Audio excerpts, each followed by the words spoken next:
Beginning tonight with documents in the death investigation of 10-year-old Raniya Wright. Investigators say her death was not due to a fight between her and another student, nor from any type of trauma from the altercation at school. Instead, investigators say she died from natural causes. News 19's Lauren Thomas joins us now with more on these new documents that we just received. Yeah, JR, and we received these documents late this afternoon, and it includes statements from the Colleton County Sheriff's Office made by 911 calls from the school after Raniya became unconscious in the nurse's office. Okay, what's going on there? We have a student that is unresponsive in the nurse's office. A 911 call from Forest Hills Elementary School gives a picture of what happened after a fight broke out between 10-year-old Raniya Wright and another student on March 25th. And before she went completely out, she reported she was dizzy and we had to carry her to the nurse's office. What's unclear is what happened in the classroom before and during the altercation.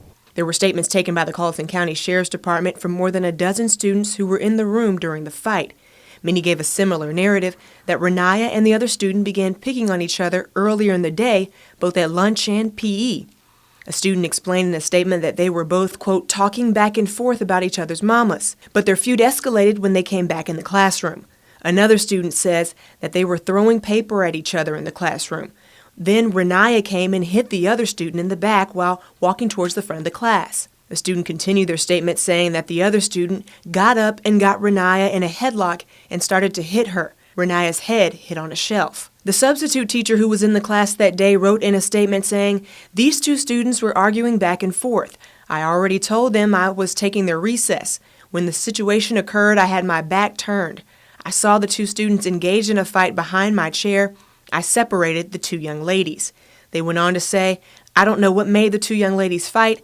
I do know they were arguing back and forth previous to the altercation." There are also recordings of other teachers' statements. Raniya's teacher said that she taught her over the past 2 years and that Raniya never mentioned anything about bullying. The PE teacher also said that while the two girls were going back and forth at the beginning of the class, there were no other issues during that PE class. And these were documents, again, that we received today, and we're still going over them, but they sort of paint that picture of what happened in the classroom that day. And I think a lot of people are going to hear this and say, okay, so her death was not due to any kind of fight with any student at the school that day, just from these natural causes. Right. And this is a story that investigators feel pretty confident about. Right, that's what we learned today. And again, we had those students giving their statements to Colleton Sheriff's Department. All right, Lauren, thank you.